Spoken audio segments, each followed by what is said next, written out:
فرجهم. نعرہ تکبیر، اللہ اکبر. نعرہ رسالت، یا رسول اللہ. نعرہ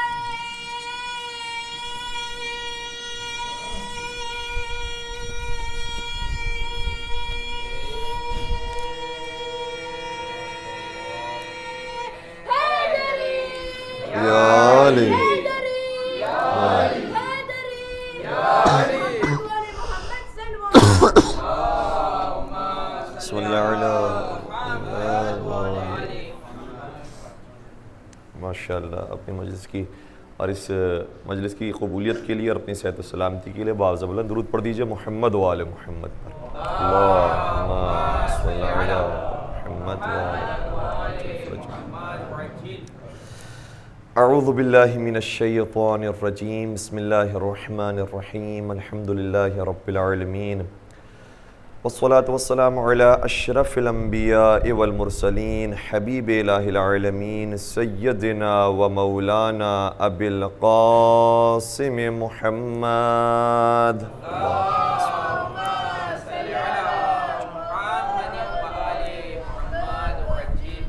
وعلى أهل بيته الطيبين الطاهرين المعصومين المظلومين الذين أذهب الله عنهم الرجس وطهرهم تطهيرا.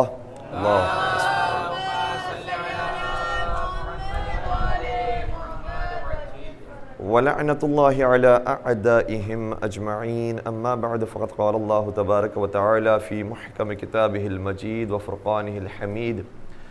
بسم الله الرحمن الرحيم. لقد كان لكم في رسول الله أسوة حسنة لمن كان يرجو الله واليوم الآخر وذكر الله كثيرا.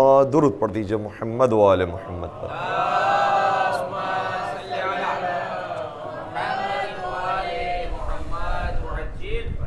عزیزان گرامی قدر، اب تک جو باتیں آپ کی خدمت بیان کرنے کا شرف حاصل کیا ہے، ان ساری باتوں کا مقصد یہ ہے کہ ہمارے نوجوان اس چیز کو محسوس کریں کہ دین اسلام ایک پریکٹیکل مذہب ہے. اس مذہب کو ہمیں اپنی پوری لائف کے اوپر اپلائی کرنا ہے. ایسا نہیں کہ اسلام زندگی کا ایک پارٹ ہے اور ہاف ٹائم میں تو ہم دین اسلام کو فالو کریں اور اس کے بعد جو زندگی کے باقی معاملات ہیں اس میں اپنے حساب سے ہم زندگی گزاریں، بلکہ مکمل ضابطۂ حیات ہے دین اسلام، جو ہمیں گھر کے اندر رہنے کے اصول بھی دیتا ہے، پھر دکان میں جانے کے اصول بیان کرتا ہے، مسجد میں آنے کے اصول بیان کرتا ہے. ایک ایک زندگی کے قدم کے اوپر دین اسلام نے کوئی نہ کوئی اس کے اوپر یہ حلال کا حکم لگایا ہے، یہ حرام کا حکم لگایا ہے. اور یہ ریلیجن وہ ہے کہ جو پریکٹسنگ ریلیجن ہے. اور نوجوان اس بات کو اچھے طریقے سے محسوس کر لیں کہ ہمارے پاس بیسٹ آپشن دین اسلام ہے.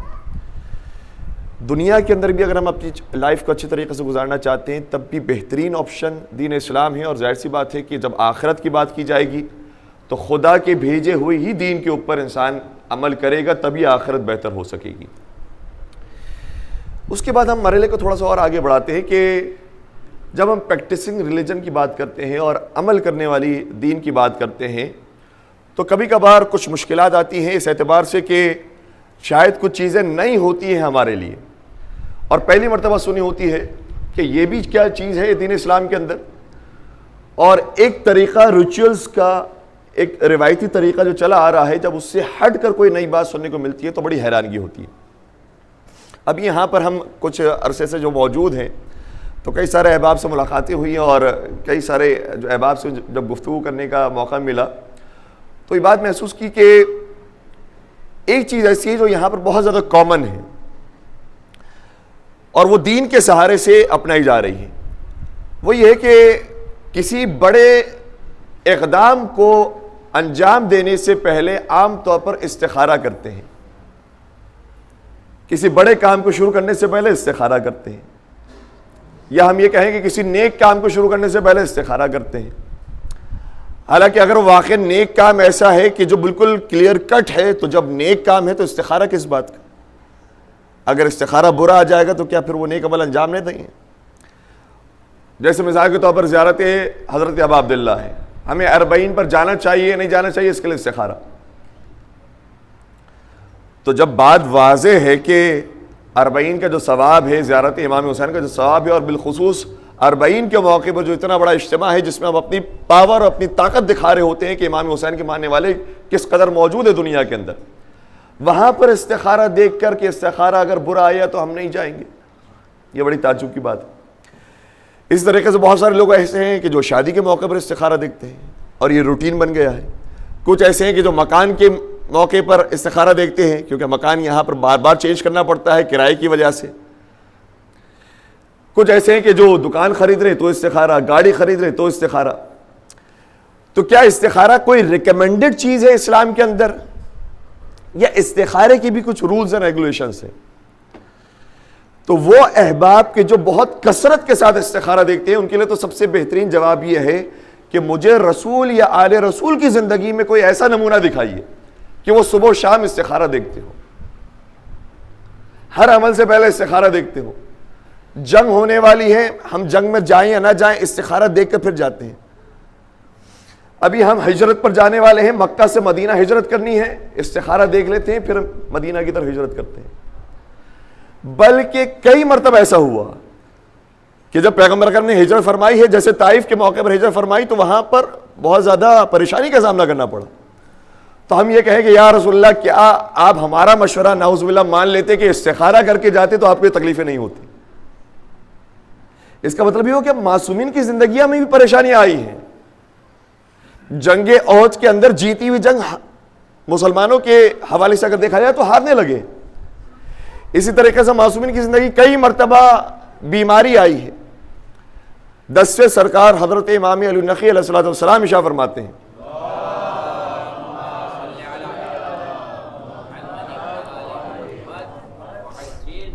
معاف کیجیے گا، فرماتے ہیں کہ میرے لیے کسی زائر کو لے کر آؤ، کسی آدمی کو لے کر آؤ اور وہ میری نیابت میں کربلا زیارت پڑھنے کے لیے جائے اور وہاں جا کر میرے لیے دعا مانگے۔ شخص باہر گیا، ڈھونڈ کر لے کر آیا زائر کو اور کہا کہ فرزند رسول یہ جانے والا ہے کربلا، آپ اس کے حوالے اپنی نیابت کر دیں۔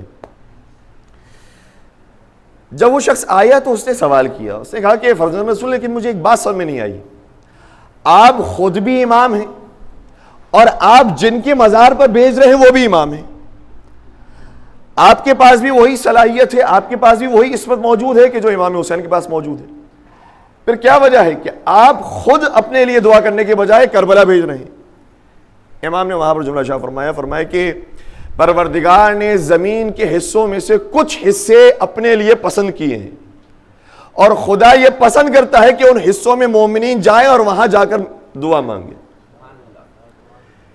اس لیے میں کربلا کی سرزمین میں بھیج رہا ہوں تاکہ تم وہاں جا کر میرے لیے دعا مانگو۔ تو کربلا کا مقام تو اس سے ہمیں سمجھ میں آتا ہے، لیکن ساتھ ساتھ یہ بھی پتہ چلا کہ 10ویں سرکار مریض تھے، 10ویں سرکار بیمار تھے۔ پیغمبر اکرم کی زندگی میں نمونے ملتے ہیں، مولا متقیان کی زندگی میں نمونے ملتے ہیں، اور مولا متقیان کی زندگی میں اس قدر واقعات ہیں، چونکہ جیسے ہم نے پہلے بھی آپ کی خدمت میں عرض کیا تھا کہ مدینہ سے باہر کئی مرتبہ جایا کرتے تھے کھیتی باڑی کے لیے، کشاورزی کے لیے، ایگریکلچر کے لیے۔ تو ایک شخص ہے جس کا نام ہے ابو دجالہ انصاری، آیا امام کی خدمت میں، دیکھا کہ امام بہت زیادہ نڈھال ہو رہے ہیں اور بیمار سے محسوس ہو رہے ہیں۔ کہا کہ مولا متقیان آپ اگر یہاں مدینہ کے باہر خدا نہ خواستہ کوئی موت آ جاتی ہے تو یہاں تو آپ کو کوئی غسل و کفن دینے والا نہیں ہے، کوئی جنازہ اٹھانے والا نہیں، کم از کم آپ مدینہ تشریف لے آئیے۔ امام نے شاہ فرمایا مجھے میرے رسول نے یہ خبر دی تھی اے علی تو اس وقت تک اس دنیا سے نہیں جائے گا جب تک تیری داڑھی تیرے سر کے خون سے خضاب نہ ہو جائے، اس لیے مجھے یقین ہے مجھے یہاں پر موت نہیں آئے گی۔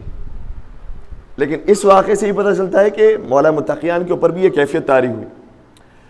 9ویں امام حضرت امام محمد تقی علیہ الصلوۃ والسلام کی مثال آپ کی خدمت بیان کرتا ہوں۔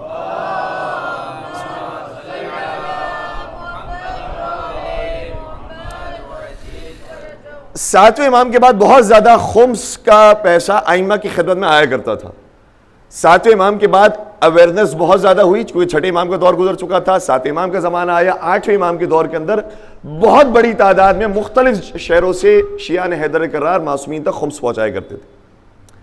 9ویں امام کے دور میں ایک مال خمس کا، البتہ اس کے بارے میں بہت زیادہ تفصیل موجود ہے کہ خمس کا تھا، زکوٰۃ کا تھا، کس چیز کا تھا، لیکن تھا امام کا مال۔ آ رہا تھا مدینہ کی طرف اور راستے میں چوری ہو گیا یا حملہ ہو گیا اور وہ لوٹ لیا گیا. جو لانے والا تھا بڑا پریشان ہو گیا, مولا یہ آپ کا مال تھا, میں پوری ایمانداری کے ساتھ لانے کی کوشش کر رہا تھا, مجھ سے غلطی ہو گئی, اتنے زیادہ پیسے تھے, اتنا زیادہ درہم و دینار تھے, میں کہاں سے اس کو دوبارہ سے آمادہ کروں گا, دوبارہ سے آپ کو بھجواؤں گا, میں کیا کروں؟ امام نے شاہ فرمایا ہم خدا کی رضا پر راضی رہتے ہیں. اگر یہ حادثہ پیش آ گیا ہے تو حادثہ پیش آنے کے بعد افسوس کرنے کا فائدہ نہیں ہے, اس کے بعد رضا الہی اسی کے اندر ہے کہ صبر و شکر سے کام لو. حادثہ آنے سے پہلے تمہیں یہ فکر کرنی چاہیے تھی کہ کوئی خدا نہ خاصا لوٹ نہ لے, اور پھر اگر خدا نے یہ امتحان لیا, آزمائش لی ہے, تو اس امتحان پر اسی طریقے سے پورا اترو کہ تم صبر سے کام لو, خدا کے حوالے سے کوئی شکوہ شکایت نہ کرو. تو اس سے یہ بھی معلوم ہوا کہ نویں امام کا مال ہو تو وہ بھی لوٹ لیا جاتا ہے, اور اس سے پہلے شہزادی کونین کا باغ جو تھا وہ بھی لوٹ لیا گیا تھا. تو یہ آفتیں آتی رہی ہیں, یہ مشکلات آتی رہی ہیں. ہم کبھی کبھار یہ سمجھتے ہیں کہ استخارہ کر لیا تو ساری مشکلات حل ہو جائیں گی. استخارے کا یہ مطلب نہیں کہ ہم مشکلات کو آسان کر رہے ہیں, مشکلات حل ہو جائے گی اس طریقے سے, ورنہ تو دنیا کا ہر انسان صبح شام استخارہ ہی کرتا رہتا اور استخارہ ہی کر کے ہر عمل انجام دے رہا ہوتا. لیکن استخارہ یہ علاج بیان نہیں کیا گیا ہے. اب سوال یہ پیدا ہوتا ہے کہ استخارہ ہے کیا, پھر کب کیا جائے استخارہ؟ آیت اللہ سستانی کی آفیشیل ویب سائٹ کو دیکھیے گا. سب سے پہلا نقطہ استخارے کے بارے میں انہوں نے بیان کیا ہے کہ استخارے کے دو مطلب ہوتے ہیں. ایک ہوتا ہے استخارے کا مطلب دعا کرنا, اور ایک مطلب ہوتا ہے استخارے کا تسبیح یا قرآن کے ذریعے استخارہ کرنا. استخارے کا جو مطلب دعا کرنا ہے, خود لفظ استخارے کو بھی عربی زبان میں اگر ٹرانسلیٹ کیا جائے تو مطلب ہوتا ہے طلب خیر کرنا. استخارہ یعنی طلب خیر کرنا, ٹھیک ہے. استجارہ کا لفظ بھی شاید آپ نے سنا ہوا ہو, نماز استجارہ. نماز استجارہ کا مطلب کیا ہوتا ہے؟ اجرت کو طلب کرنا. تو استجارہ بھی نکلا ہے اسی لفظ سے جو استخارے سے نکلا ہوا ہے, طلب کے معنی میں آتا ہے, طلب کرنا. تو استخارے کا اصل مطلب ہے خیر کو مانگنا, دعا کرنا. اور معصومین کی بہت ساری روایات کے اندر جب یہ آیا ہے لفظ استخارہ, تو اس کا مطلب یہ ہے کہ معصومین کوئی عمل انجام نہیں دیتے تھے مگر یہ کہ پروردگار سے طلب خیر فرماتے تھے. پروردگارہ ہمارے لیے اس کام کے اندر خیر رکھ, اور پھر اس کے بعد اس کام کو انجام دیتے تھے. اور صبح و شام کی دعائیں معصومین علیہ السلام کی موجود ہیں. صبح کے لیے الگ دعا فرماتے تھے, پروردگارہ ہماری صبح کو خیر کی صبح فرما, ہماری شام کو خیر کی شام فرما, ہمارے سونے کو خیر کا سونا فرما, ہمارے جاگنے کو خیر کا جاگنا فرما. زندگی کے ایک ایک لمحے کے اندر پروردگار سے دعا مانگتے رہتے تھے. یہ ایک مطلب ہے استخارے کا.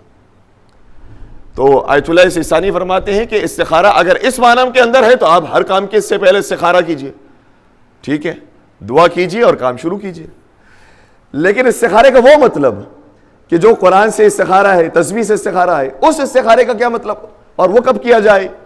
معصومین نے بیان فرمایا ہے, اور اسی بات کو آیت اللہ سستانی نے نقل کیا ہے کہ اس استخارے کا مطلب بعد کا اسٹیج ہے, وہ پہلے کا اسٹیج نہیں ہے.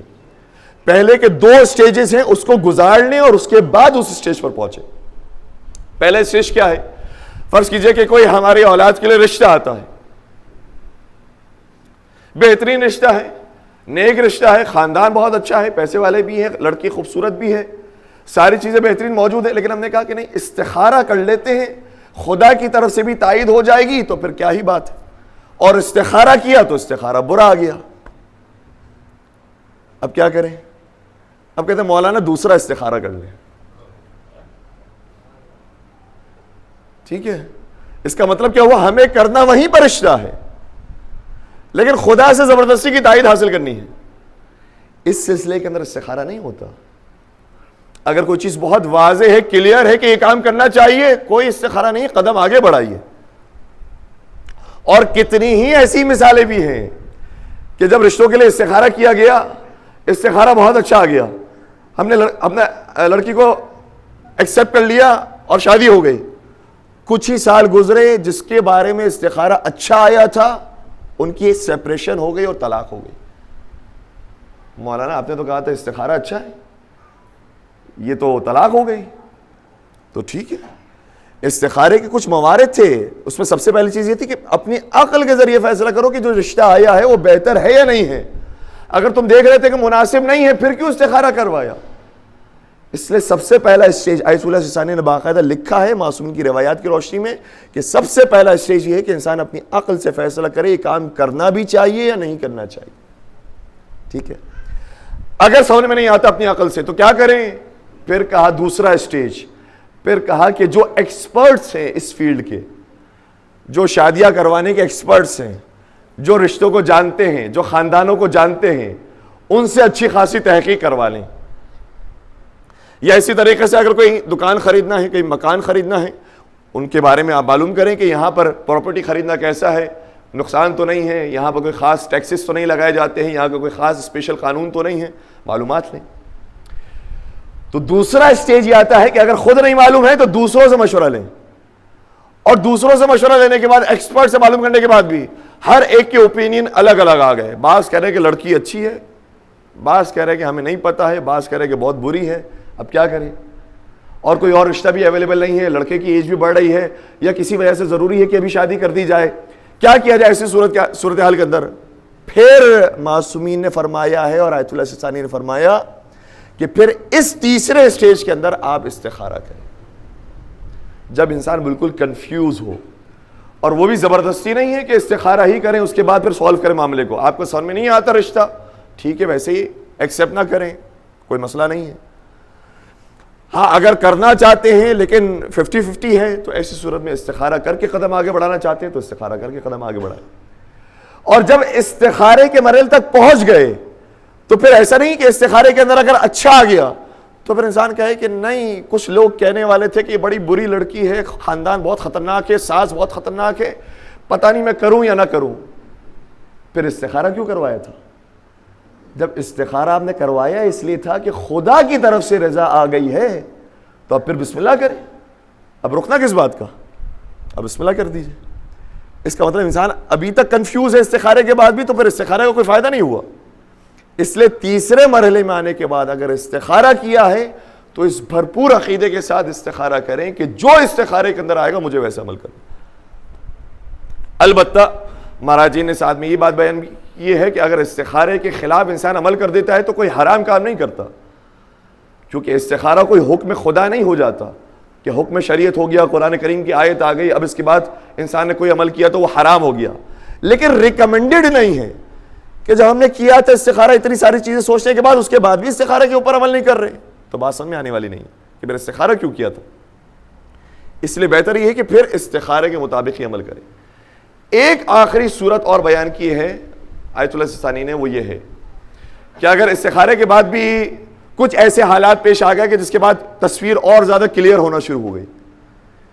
فرض کیجئے کہ ہم پازیٹیو لیتے ہیں کہ لڑکی جو ہے وہ استخارہ برا آیا, لیکن ایسے ایسے پکچر کلیئر ہونا شروع ہوئی کہ نہیں لڑکی تو بہت شریف ہے, بہت پڑھی لکھی ہے, بہت سمجھدار ہے, بہت اچھا خاندان ہے, اور استخارہ برا آ گیا تھا. تو اب کیا کیا جائے؟ آیت اللہ سستانی فرماتے ہیں کہ ایسی صورت میں اگر کنڈیشنز چینج ہو جاتی ہیں, حالات اور واقعات تبدیل ہو جاتے ہیں, تو پھر آپ ایک اور مرتبہ استخارہ کروا سکتے ہیں. اور اس کے اندر بھی بہتر یہ ہے کہ پہلے صدقہ نکال لیں. صدقہ نکالنے سے ویسے بھی انسان کے حق میں تقدیر ہو جاتی ہے, جو بلائیں ہیں وہ ٹل جاتی ہیں. تو صدقہ نکال کر پھر ایک اور مرتبہ اگر استخارہ کرواتے ہیں تو کوئی حرج نہیں ہے, لیکن پھر استخارہ اگر کروایا ہے تو اس کے مطابق ہی پھر عمل کرنا ہوگا. اگر پھر برا آ گیا استخارہ تو پھر ہمیں نام جواب دینا پڑ جائے گا. ایک درود پڑھ دیجیے گا محمد و آل محمد.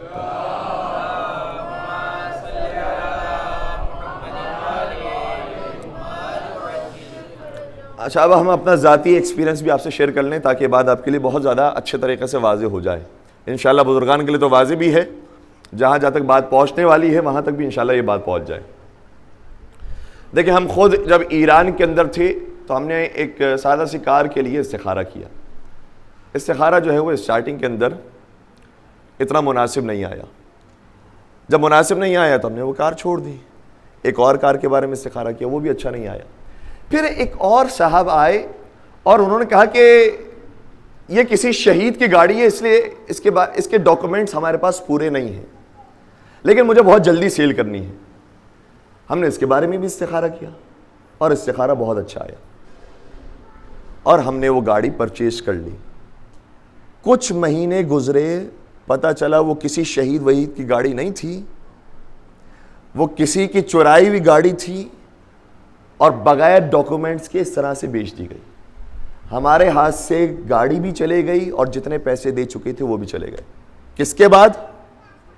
استخارہ اچھا آنے کے بعد. تو آپ محسوس کیجئے گا کہ ہمارے ساتھ بھی اور بہت سارے افراد کے ساتھ یہ بیت چکی ہوگی باتیں کہ استخارہ اگر اچھا آ گیا ہے تو اس کا یہ مطلب نہیں کہ اس کے بعد گاڑی بہت اسموتھلی چلنے والی ہے, کوئی پریشانی نہیں ہونے والی ہے. پہلی بات تو یہ ہے کہ ہم نے جو استخارے کی شرائط تھی شاید ہم نے اس کو ہی فالو نہیں کیا, کیونکہ استخارے کی شرائط کے اندر یہ ہے کہ جب کوئی چیز کلیئر نہیں ہے آپ کے لیے, جب آپ کو ڈاؤٹ لگ رہا ہے کہ یہ ڈاکومنٹیشن پوری نہیں ہے, تو کیوں آپ نے اسٹیپ اٹھایا؟ اسٹیپ تو اس وقت اٹھانا چاہیے تھا کہ جب ساری چیزیں کلیئر ہوں, پھر آپ کو قدم اٹھانا چاہیے تھا مشورہ لے کر, جو اس فیلڈ کے لوگ ہیں ان سے مشورہ لے کر, ایران کے اندر رہنے والے جو ایکسپرٹس ہیں جو پچھلے 15 سال سے 20 سال سے رہ رہے ہیں ان سے مشورہ لینا چاہیے تھا. ہم خود اگر 4-5 سال رہنے کے بعد یہ کام کرنے والے ہیں تو ہمارے عقل کی کوئی حیثیت نہیں ہے. اس لیے اگر جلد بازی کے اندر کوئی استخارہ کرتا رہتا ہے تو اچھا استخارہ بھی اگر آ جائے تو بعد میں پتہ چلتا ہے کہ اس کا انجام برا ہوتا. اس لیے ان سارے مراحل کو گزارنے کے بعد استخارہ کرنا چاہیے, پھر انشاءاللہ جو استخارہ آئے گا وہ آپ کے حق میں بہتر ہوگا. ایک درود پڑھ دیجئے محمد و آل محمد.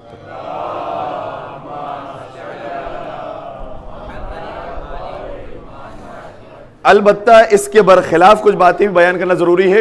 یہ تو ساری باتیں آگے نیگیٹو باتیں آپ نے ابتدا سے لے کر انتہا تک بیان کر دی کہ استخارہ نہیں کرنا چاہیے, استخارہ نہیں کرنا چاہیے, استخارہ کی کوئی حیثیت نہیں ہے.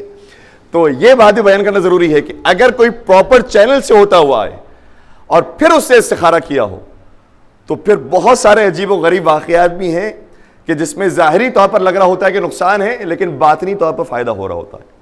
چھٹے امام جعفر صادق علیہ السلام کی خدمت میں ایک شخص آیا,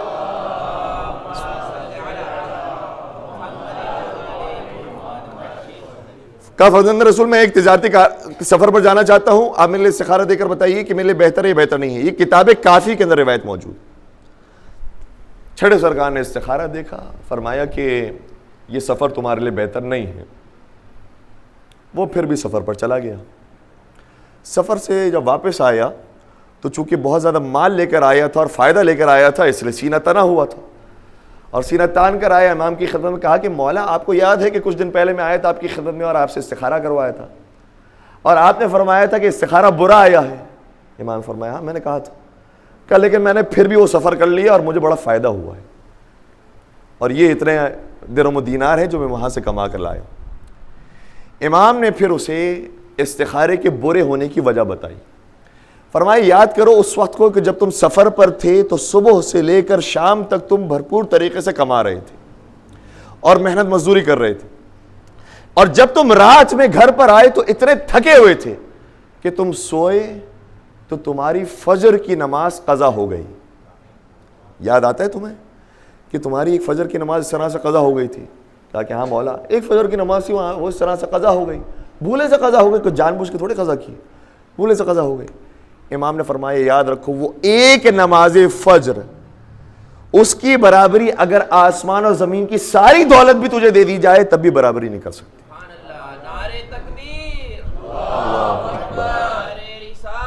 یا رسول اللہ, یا علی, اللہم صلی علی محمد وآل محمد عجل فرجہم. ٹھیک ہے, تو کبھی کبھار ظاہری طور پر ہوتا ہے کہ ہمیں تو بڑا فائدہ مل گیا ہے, یا اسی طریقے سے شادی کے حوالے سے اگر کسی نے صحیح پروسیس کے ساتھ بھی استخارہ دیکھا ہے لیکن بعد میں سیپریشن ہو جاتی ہے تو ہم یہ سمجھ رہے ہوتے ہیں کہ نقصان ہو گیا, استخارہ غلط آیا ہے. استخارہ غلط نہیں آیا.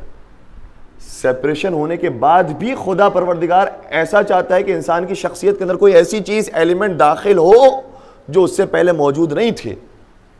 ان ایلیمنٹس کو داخل کرنے کے لیے سیپریشن ضروری تھی, اس لیے پروردگار نے سیپریشن کر دی. کتنے ہی ایسے ہیں کہ جب تک خوشحال زندگی چل رہی ہوتی ہے کوئی نماز روزہ یاد نہیں آتا, جب تک سکون کی لائف ہوتی ہے کبھی بھی شکر پروردگار نے کیا, لیکن جہاں مصیبت آئی وہاں پھر صحیفہ سجادیہ کی ساری دعائیں کھل رہی ہیں, مفاتح الجنان کھل رہی ہے, پھر سجدہ نمازیں ہو رہے ہیں, تو پروردگار اس ایلیمنٹ کو پیدا کرنا چاہتا ہے، اس لیے بھی کبھی کبھار پریشانی آتی. تو اگر صحیح پروسیس کے ساتھ انسان آگے بڑھا ہے اور استخارہ کیا ہے تو یقیناً اطمینان رکھے کہ اس کے اندر بہتری ہی ہوگی. مولانا ڈاکٹر کلب صادق صاحب کہ جو اب ہمارے درمیان نہیں رہے، پروردگار انشاءاللہ اس واقعے کے صدقے میں ان کے درجات میں اور بلندی عطا فرمائے. کسی نے ان کے بارے میں ہمیں یہ بات بیان کی تھی کہ قبلہ ایک مرتبہ مجلس پڑھنے کے لیے جانے والے تھے، اور پرانا زمانہ ہے، ایک شہر سے دوسرے شہر جب سفر کیا جاتا تھا تو صرف ٹرین کے ذریعے سفر ہوتا تھا، اور ٹرین تک پہنچانے کے لیے جو وہیکلز استعمال ہوتے تھے وہ بھی نارمل ٹائپ کے وہیکلز ہوتے تھے، کوئی بہت زیادہ ہائیلی اسپیڈ کارز موجود نہیں ہوتی تھی. تو کہتے ہیں کہ ایک مجلس میں جانے کے لیے میں لیٹ ہو گیا، اور میں نے استخارہ کیا کہ اگر میں ابھی نکلتا ہوں مجلس پڑھنے کے لیے تو کیا ٹرین مل جائے گی مجھے اور میں مجلس سے پہنچ پاؤں گا یا نہیں پہنچ پاؤں گا. انہوں نے فوراً سے استخارہ کیا، استخارہ اچھا آیا. انہوں نے فوراً سے ایک کار کی اور گئے اسٹیشن کی طرف. جب اسٹیشن پہنچے تو پتہ چلا کہ ٹرین نکل چکی تھی. کیا ہو گیا؟ ٹرین نکل چکی. انہوں نے کہا کہ استخارہ تو بڑا اچھا آیا تھا، یہ کیا ہو گیا کہ میرے پیسے لگ گئے یہاں پر، تو صرف ٹرین کیسے نکل گئی؟ انتظار کیا، کہا کہ بس یہ آخری ٹرین تھی، اس کے بعد اب ٹرین نہیں ہے یا پھر بعد میں آنے والی ہے، پھر فائدہ نہیں، مجلس کا ٹائم نکل جائے گا. واپس آ گئے، افسوس کیا. جب واپس آ رہے تھے تو جس کار کے اندر گئے تھے اسی کار سے واپس آ رہے تھے. جب اس کار کے اندر بیٹھے تو کار والا رونے لگا اور کہا کہ قبلہ مولانا آپ کا بہت شکریہ، آپ نے بہت مجھ پر کرم کیا. میں صبح سے انتظار کر رہا تھا کسی گاہک کا، کوئی کسٹمر میرے پاس آ جائے، کوئی کسٹمر صبح سے مجھے مل ہی نہیں رہا تھا. اور آپ کو معلوم نہیں گھر کے اندر کتنے فاقے چل رہے ہیں. خدا نے وسیلہ بنایا آپ کو، آپ میرے گاڑی میں بیٹھے، پھر آپ دوبارہ اب اپنے گھر کی طرف جا رہے ہیں، تو کچھ پیسے میں کما لوں گا اور اس طرح سے میں اپنے گھر والوں کو کھانا پینا دے سکوں گا. آپ کا بہت شکریہ کہ آپ میری گاڑی کے اندر بیٹھ گئے. پھر کلب صادق صاحب کو یہ احساس ہوا کہ جو استخارہ آیا تھا وہ خود کے اچھے کے لیے نہیں آیا تھا، اور دیکھا جائے حقیقی نظر سے تو خود ہی کا فائدہ ہے اس کے اندر بھی. جو مال دے دیا گیا ہے وہ مال کتنا ہوگا، لیکن جو مال قیامت کے میدان میں ملنے والا ہے وہ کتنا گنا زیادہ ہو کر ملنے والا ہو. تو کبھی کبھار ظاہری آنکھوں سے دیکھا جائے تو نقصان ہو رہا ہوتا ہے، پریشانیاں ہو رہی ہوتی ہیں، لیکن اسے بھی اگر باطنی آنکھوں سے دیکھا جائے تو اس کے اندر بھی فائدہ ہی ہوتا ہے. درود پڑھ دیجئے گا محمد و آل محمد.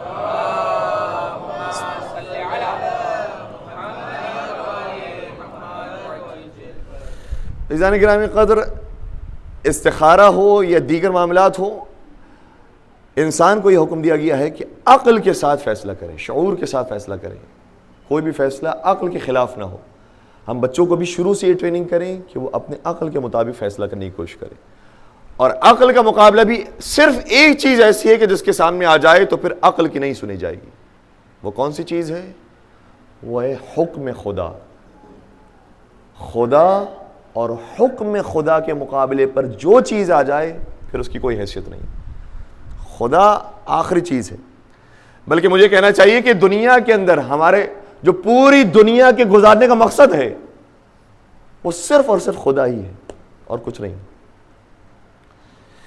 کتنے ہی پیسے والے تھے، آئے اس دنیا سے چلے گئے، نام و نشان باقی نہیں ہے. کتنے بڑے بڑے اقتدار والے تھے، آئے اس دنیا سے چلے گئے، نام و نشان باقی نہیں. ارے جیتی جاگتی مثال موجود ہے. بل گیٹس اتنا پیسے والا آدمی، لیکن پیسے ہونے کے باوجود بھی اپنی بیوی کو اپنے ساتھ نہیں رکھ سکا. کیا کر سکتا ہے پیسوں کے ساتھ؟ زندگی بھی اچھی نہیں گزار سکا. آخرت تو بہت مشکل کی بات ہے. اس لیے اگر واقعا سکون چاہیے زندگی کے اندر تو صرف ایک اصول ہے جو قرآن کریم نے بیان کیا، الا بذکر اللہ تطمئن القلوب. صرف یاد پروردگار وہ ہے کہ جو انسان کے دلوں کو سکون پہنچاتی ہے. اچھا، ذکر الہی یہاں پر لفظ ذکر آیا ہے. کبھی کبھار ہمارے ہاں جو ترجمہ کرنے والے ہوتے ہیں وہ تیزی سے ترجمہ کر کے چلے جاتے ہیں، عربی کو عربی زبان میں ہی ترجمہ کر جاتے ہیں.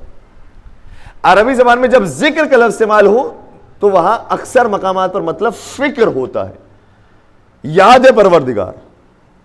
ذکر الہی کرنے والے تو ورنہ خوارج بھی تھے. ذکر الہی کرنے والے جو زبان سے ذکر کرنے والے تھے وہ تو امام حسین کے مقابلے پر آنے والے بھی تھے. تو زبان سے ذکر کرنا یہاں پر مراد نہیں ہے، یاد پروردگار کے ساتھ زندگی گزارنا. یاد پروردگار کے ساتھ زندگی گزاری گئی ہے تو بہت سکون دہ زندگی. اور پروردگار کون ہے؟ للہ خزائن السماوات والارض. پروردگار کے پاس زمین و آسمان کے خزانے موجود ہیں. کیا سمجھ رہا ہے انسان؟ بہت دفعہ یہ ہوتا ہے کہ ہم اپنی عقل اور اپنی سوچ کی وجہ سے، اپنی لاجک کی وجہ سے، اپنے ایفرٹس کی وجہ سے، اپنی قابلیت اور اپنی ایفیشنسی کی وجہ سے بہت آگے بڑھ رہے ہیں. پروردگار جس کے لیے رزق و روزی کے دروازے کھولنا چاہے اس کے لیے کوئی بند نہیں کر سکتا. کتنے ایسے سادہ لوگ آپ کے درمیان ہی موجود ہوں گے جو سادہ ہیں لیکن بہت پیسے والے ہیں، اور کتنے بریلینٹ افراد موجود ہوں گے، کتنے انٹیلیجنٹ افراد موجود ہوں گے جو بیچارے نوکری کر رہے ہیں اور ان کے پاس وہ ویسے پیسے نہیں. تو پروردگار دروازوں کو کھولنے والا ہے، اس لیے خدا ہی سے لو لگاتے رہنا. اصفہان کے اندر ایک مسجد ہے جس کا نام ہے مسجد سید، اور جس سید نے یہ مسجد بنائی ہے اس کے پاس اپنا ذاتی مکان بھی نہیں تھا، اتنا غریب تھا. نام ہے ان کا آیت اللہ شفتی، آیت اللہ سید شفتی. نجف گئے تھے پڑھنے کے لیے. جب نجف گئے تھے تو وہاں رہنے کے لیے جگہ نہیں تھی، ہاسٹل کے اندر، مدرسے کے اندر ہی رہ رہے تھے. جو کھانا پینا وہاں پر آتا تھا اتنی سادی روٹیاں، سبزیاں، دالیں. کئی دن ہو گئے تھے کہ گوشت نہیں کھایا تھا، اور بہرحال گوشت کی ضرورت ہوتی ہے انسان کو. روایت کا جملہ یہ ہے، چھٹے امام جعفر صادق علیہ الصلوۃ والسلام ارشاد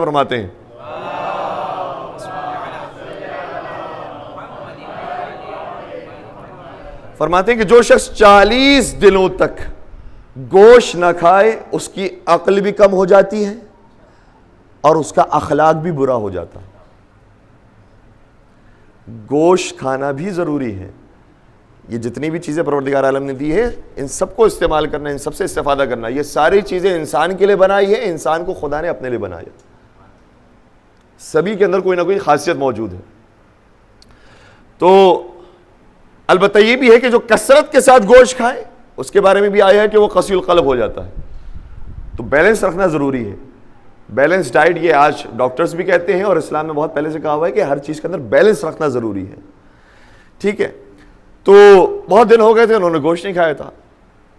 کہتے ہیں کہ نماز وحشت قبر پڑھنے کا شہریہ، نماز وحشت قبر، جو جب مرنے والے مر جاتے ہیں ان کے بعد 2 رکعتی نماز پڑھی جاتی ہے تاکہ وحشت قبر سے وہ محفوظ رہیں، صدقہ نکالا جاتا ہے. تو جو طالب علم نماز وحشت قبر پڑھا کرتے تھے ان طالب علموں کو کچھ پیسے دیے گئے کہ کیونکہ آپ نماز وحشت قبر پڑھتے ہیں مرحومین کے لیے، تو یہ مرحومین کے وارثین کی طرف سے آپ کو ہدیہ آیا ہے. کہ وہ جو اتنی چھوٹی سی اماؤنٹ آئی تھی، بدن کو اتنی ضرورت محسوس ہو رہی تھی اور دل اتنا چاہ رہا تھا کہ میں نے کئی ٹائم سے گوشت نہیں کھایا ہے، گوشت کھانا چاہیے، تو فوراً سے وہ پیسے لے کر باہر نکلے. جب گوشت والے کی دکان میں پہنچے تو گوشت اتنا مہنگا تھا کہ گوشت نہیں خرید سکتے تھے. جو پیسے تھے ان سے بھی گوشت نہیں خرید سکتے تھے. تو گوشت والے سے کہا کہ جو جانور کی جو دوسرے پارٹس موجود ہیں کہ جس کو بہت کم قیمت پر فروخت کر دیا جاتا ہے، جیسے لیور، کہ لیور کتنے کا ہے؟ کہ لیور جو ہے وہ بہت سستا ہے، یہ لے کے چلے جاؤ. تو اتنے پیسے میں اس کو لیور مل گیا. کیا شیپ کا یعنی گوسفن کا جگر، لیور لے کر وہ اپنے مدرسے کی طرف دوبارہ لوٹے. جب مدرسے کی طرف آ رہے تھے تو کہا کہ راستے میں نے دیکھا کہ ایک کتیا ہے، ڈاگ، اور وہ اپنے بچوں کو فیڈ کروا رہی ہے، اور اس کی حالت یہ ہو گئی ہے کہ اس کے پاس اتنی طاقت نہیں ہے کہ وہ کچھ اپنا کچھ دے سکے اور فیڈ کروا سکے. بدن اس کا بالکل لاغر ہو چکا ہے، پتلا ہو چکا ہے، ہڈیاں نظر آ رہی ہے، بونز دکھائی دے رہی ہیں، اور مرنے والی ہے وہ ماں، اور اس کے بچے بس بڑی مشکل سے زندہ ہے. کہ میں نے جب یہ منظر دیکھا، وہ آیت اللہ شفتی کہہ رہے ہیں، جب میں نے یہ منظر دیکھا تو جانور کو دیکھ کر میں نے کہا کہ یہ بھی مخلوق خدا تو ہے، اور میں تو پھر بھی گزارا کر رہا ہوں دال پر روٹی پر، اس کے پاس تو طاقت نہیں ہے. اس کو اگر ابھی کچھ نہیں دی گئی، غذا نہیں پہنچائی گئی تو یہ مر جائے گی. اس لیے میں نے اسی وقت جگر نکالا اور اس کے ٹکڑے کیے، اور پیسز کرنے کے بعد اس کو بلینڈ کرنے کے بعد کتیا کے سامنے رکھ دیا.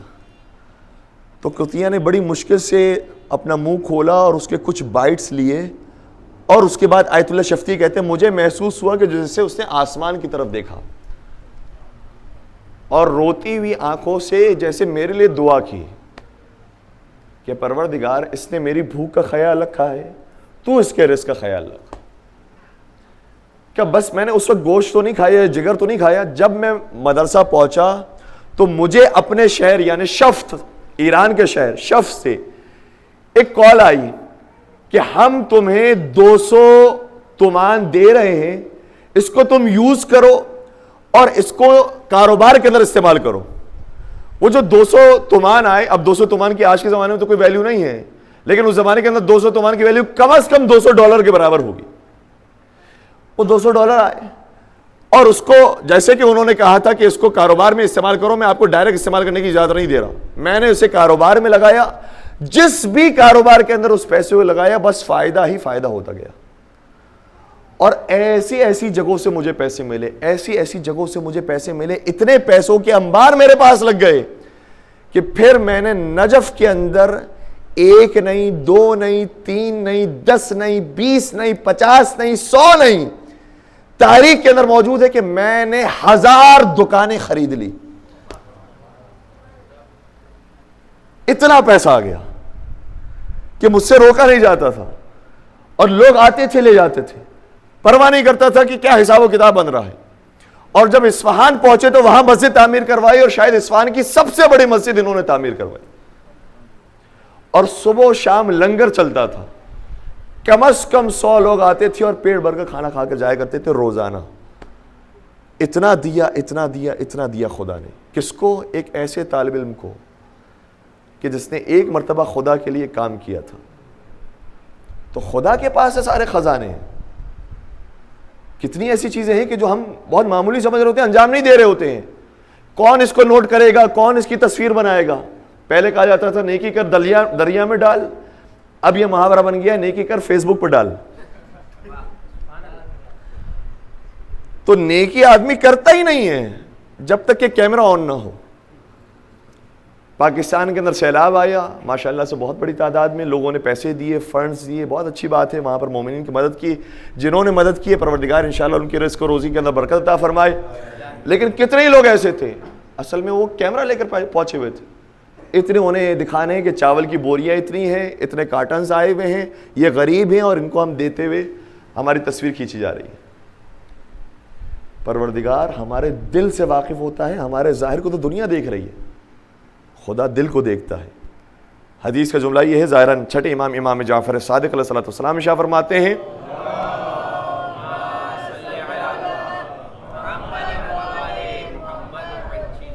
کہ ان اللہ لا ينظر الى صورکم ولا الى اموالکم ولكن ينظر الى قلوبکم واعمالکم. پروردگار نہ تمہارے چہروں کو دیکھتا ہے. کس کے سامنے چہرہ دکھا رہا ہو؟ چہرہ خدا کا دیا ہوا ہے. کس کے سامنے اکڑ رہا ہو؟ کچھ ہے ہی نہیں ہمارا. ان اللہ لا ينظر الى صورکم، تمہارے چہروں کو نہیں دیکھتا اور تمہارے مال کو بھی نہیں دیکھتا. مال بھی خدا کا دیا ہوا تھا. پھر کس کو دیکھتا ہے؟ وَلَكِنْ يَنظُرْ إِلَىٰ قُلُوبِكُمْ وَأَعْمَالِكُمْ. پروردگار دیکھتا ہے تو تمہاری نیتوں کو دیکھتا ہے، تمہارے دلوں کو دیکھتا ہے. کس دل کے ساتھ یہ کام انجام دیا تھا؟ کیونکہ یہ دل وہ ہے جو خدا کی مرضی کے مطابق نہیں چل رہا، یہ ہمارے اختیار میں دیا گیا ہے. اسے ہم خدا کی مرضی کے مطابق اتنا چلاتے ہیں، ورنہ ساری چیزیں تو خدا ہی چلا رہا ہے. ولادت خدا کی طرف سے ہو گئی، موت خدا کی طرف سے ہونے والی ہے. والدین کا انتخاب خدا کی طرف سے، فیملی کا انتخاب خدا کی طرف سے، ہمارے اعضاء و جوارح کا انتخاب خدا کی طرف سے. ساری چیزیں تو خدا نے بنا کر دے دی ہے. جو چیز بنا کر نہیں دی ہے اور جو ہمیں بنانی ہے وہ صرف یہ پاک دل ہے. اس دل کی طرف پروردگار کی نگاہ ہے. تم نے کتنا پاک کیا اللہ کے لیے، بس پھر پروردگار تمہارے معاملات کو آسان کرتا جائے گا.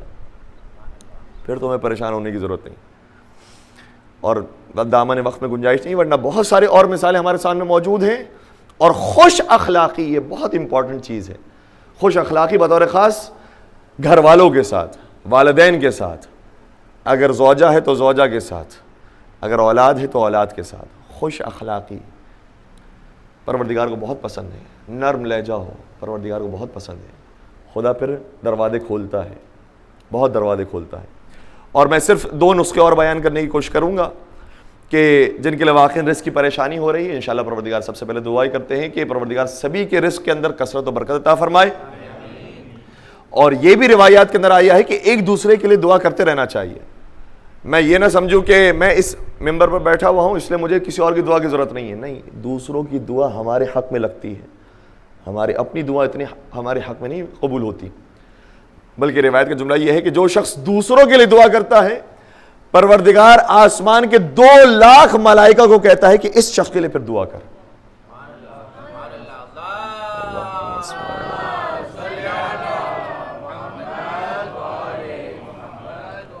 تو ایک دوسرے کے لیے دعا کرتے رہنا. کوئی کسی مریض کو دیکھ لیا, کسی پریشان حال کو دیکھ لیا, کسی کا کوئی مسئلہ, کسی کا کوئی مسئلہ ہے, کبھی امتحان کا مسئلہ, شادی کا مسئلہ, اولاد کا مسئلہ, ایک دوسرے کے لیے دعا کرتے رہنا چاہیے. یہ نہ سمجھے کہ ہم کون ہیں, ہم تو مستجاب الدعوات بھی نہیں ہیں, نبی نہیں ہیں, امام نہیں ہیں, ہماری دعاؤں کی کیا حیثیت نہیں. نہیں, روایات کے اندر بہت زیادہ بیان کیا گیا ہے کہ دوسروں کے لیے دعا کرو. اور پھر اس کے اندر بھی اگر قریبی افراد ہو, باپ اگر اولاد کے لیے دعا کرے تو اس کی دعا کی تو کوئی اور ہی تاثیر ہے. بہت زیادہ روایات کے اندر بیان ہوا ہے, بطور خاص والد کے بارے میں, والدہ کے حوالے سے بیان ہوا ہے, لیکن وقت نہیں ہے کہ میں دونوں کے ڈیفرنس کو بیان کروں اور پھر واقعات کا ذکر کروں. رزق کے حوالے سے اگر کوئی پریشان ہے, آج ٹیوزڈے کا دن ہے, فرائیڈے کے دن سے یہ عمل شروع کریں. فرائیڈے کے دن فجر کی نماز پڑھنے کے فوراً بعد سورہ طلاق سورہ نمبر 65, نام تھوڑا سا خطرناک ہے لیکن عمل اچھا ہے. سورہ نمبر 65 آیت نمبر 2 اور 3, اور دونوں آدھی آدھی آیت. ارشاد یہ ہوتا ہے بسم اللہ الرحمن الرحیم وَمَن يَتَّقِ اللَّهَ يَجْعَل لَّهُ مَخْرَجًا وَيَرْزُقْهُ مِنْ حَيْثُ لَا يَحْتَسِبُ. جو شخص اللہ سے ڈرتا ہے اور اللہ کا تقوی اختیار کرتا ہے پروردگار اس کے لیے راستے بناتا ہے. خدا کا اگر تقوی ہے تو خدا اس کے لیے راستے بنائے گا. وَيَرْزُقُهُ مِنْ حَيْثُ لَا يَحْتَسِبُ, اور خدا اسے وہاں سے رزق دے گا جہاں اس کا گمان بھی نہیں ہوگا. نہیں پتا ہوتا کہاں کہاں سے کال آتی ہے, اور کال کرنے والے بھی کہہ رہے ہوتے ہیں ہم کب سے آپ کا نمبر ملا رہے تھے, اب جا کر نمبر ملا ہے. یہ نمبر کیوں نہیں ملا ہوتا ہے؟ کیونکہ ہم نے وہ کام نہیں کیا ہوتا ہے تقوی الہی والا, یا کوئی ایسا کام جو اللہ کے لیے واقعاً خالصانہ ہو کر کیا جائے. پھر آگے قرآن کی آیت کہتی ہے وَمَن يَتَوَکَّلْ عَلَى اللَّهِ فَهُوَ حَسْبُهُ, اور جس کا بھروسہ اللہ کی ذات پر ہوتا ہے تو اللہ اس کے لیے کافی. ان اللہ بالغ امرہ قد جعل اللہ لکل شیء قدرا, خدا اس کے کام کو اختتام تک پہنچائے گا, البتہ ہر کام کے لیے ایک خاص مقدار اور قضاء اور قدر معین کی گئی ہے. یہ ہے آیت. اس آیت کو نماز فجر, جمعے کے دن نماز فجر کے بعد پڑھنا شروع کریں اور پھر پڑھتے رہیں ہر نماز کے بعد جب تک کہ مسئلہ حل نہیں ہو جاتا. بلکہ مسئلہ حل ہونے کے بعد بھی اگر انسان پڑھتا ہے تو کوئی قباحت نہیں ہے, انشاءاللہ مزید اور پروردگار اس میں برکت عطا فرمائے گا. دوسرا ایک اور طریقہ ہے, اور یہ بہت زیادہ مجرب ہے, بہت قریبی افراد ایسے ہیں کہ جن کا مسئلہ تھا اور ان کا مسئلہ حل ہوا ہے, وہ بھی جمعے کے دن کے بارے میں. لیکن جمعے کے دن رات کے وقت, اگر صبح والا فارمولہ بھول جائیں تو یہ رات کے وقت انشاءاللہ یہ والا فارمولہ یاد رکھ لیجئے گا کہ جمعے کا دن گزر جائے, ہفتے کی رات داخل ہو جائے, شب ہفتہ مغرب اور عشاء کی نماز کے درمیان دسترخوان پر بیٹھ کر ہاتھوں میں انین پیاز لے کر یہ دعا پروردگار سے مانگے, اللہم صل علی النبی القرشی ولعن الیہود الخیبری. پروردگارا تو رحمت نازل فرما قریش کے نبی پر اور تو لعنت نازل فرما خیبر کے یہودی پر. ٹھیک ہے, بات کلیئر ہے انشاءاللہ, مشکل تو نہیں ہے. ریکارڈنگ بھی ہو رہی ہے, جو بعد میں سننا چاہیں یا بعد میں لینا چاہیں وہ لے بھی سکتے ہیں. اس کے بعد بھی بہت زیادہ رزق کے اندر کشادگی ہوئی ہے, بہت سارے مومنین کی مثالیں ہمارے سامنے موجود ہیں. اور ایک آخری اور تیسرا عمل وہ یہ ہے کہ نوے امام حضرت امام محمد تقی علیہ الصلوۃ والسلام کا وسیلہ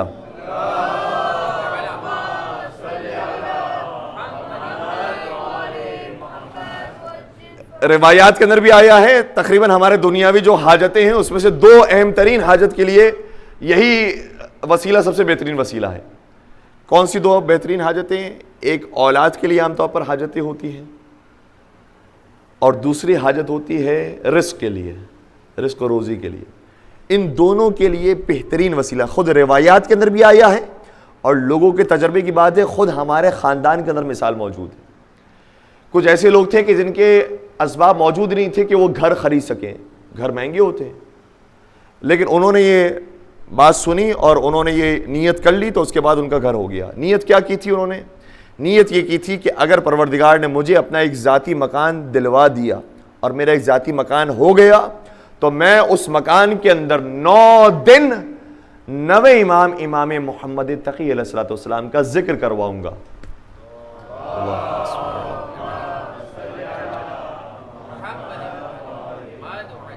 اور انہوں نے ان کے یہ حاجت پوری ہوئی، ماشاءاللہ سے گھر ہو گیا، اور اس کے بعد انہوں نے ذکر کروایا، اور ان کی اب روٹین کے اندر ہے کہ ہر سال اس طریقے سے نوے سرکار کا ذکر کرواتے ہیں. تو انشاءاللہ پروردگار ہر ایک کے رزق میں کشادگی عطا فرمائے اور بطور خاص ہماری اولاد کو صحیح راستے پر گامزن فرمائے. پروردگار ہمیں بھی صحیح راستے پر قائم و دائم فرمائے. بہت زیادہ دامن وقت میں گنجائش نہیں ہے، تقریباً 2 سے 3 منٹ باقی ہیں 8 بجنے کے اندر. 2-3 جملے میں آپ کی خدمت میں مصائب کی پیش کروں گا کچھ مقدمے کے ساتھ، تاکہ آنکھوں میں آنسو آ جائیں اور دعاؤں کی قبولیت کے سامان فراہم ہو جائے. میدان کربلا کے اندر کئی مرتبہ ایسے مواقع آئے ہیں کہ جو اسیران کربلا کے لیے اتنے زیادہ خطرناک تھے کہ ان کو برداشت کرنے کے لیے بہت بڑا صبر چاہیے. چاہے شہزادی سکینہ سلام اللہ علیہ کی بات ہو، چاہے مولا سید سجاد کی بات ہو، اور چاہے بی بی زینب کبریٰ سلام اللہ علیہ کی بات ہو. ایک موقع انہی میں سے روایات کے اندر ذکر ہوا ہے کہ جو کلیجے کو پھاڑ دینے کے لیے کافی ہے.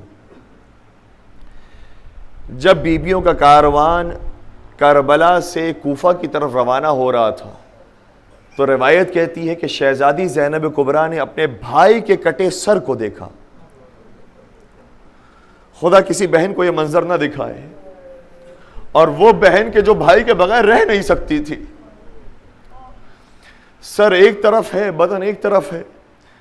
جب شہزادی زینب کبریٰ نے مولا حسین کے سر اقدس کو دیکھا، ایسا دل فگا جملہ کہا ہے کہ جو ہر سننے والے کو رلا دیا. فرمانے لگی بس اسی جملے پر میں مصائب کو مکمل کر دوں گا، آپ جانے اور بی بی جانے. بی بی فرمانے لگی یا ما توہمت یا شقیق فؤادی کان ھذا مقدرا مکتوبا. اے میرے دل کی ٹھنڈک میرے بھائی حسین، تیری بہن نے کبھی یہ گمان بھی نہیں کیا تھا کہ ایک دن بھائی سے ایسے بھی ملاقات ہوگی کہ ایک طرف بہن کا کھلا ہوا سر چل رہا ہوگا، دوسری طرف بھائی کا کٹا ہوا سر چل رہا. بس عزاداروں، میں نے مصائب مکمل کر دیے، آپ جانے اور بی بی جانے. میں کہوں گا ہاں شہزادی، آپ نے جب اپنے بھیا کو دیکھا ہے تو ہمیشہ دوش نبی پر دیکھا ہے، ہمیشہ آگوش نبی پر دیکھا ہے. ایک موقع تھا جب کربلا میں نشیب میں دیکھا تھا، تب بھی بھائی کا بدن ظالم تھا، لیکن یہ منظر برداشت کرنا واقعا سخت ہے کہ بھائی کا چھنی بدن کربلا میں پڑا ہے اور بھائی کا کٹا ہوا سر نو کے نیزہ پر اٹھا.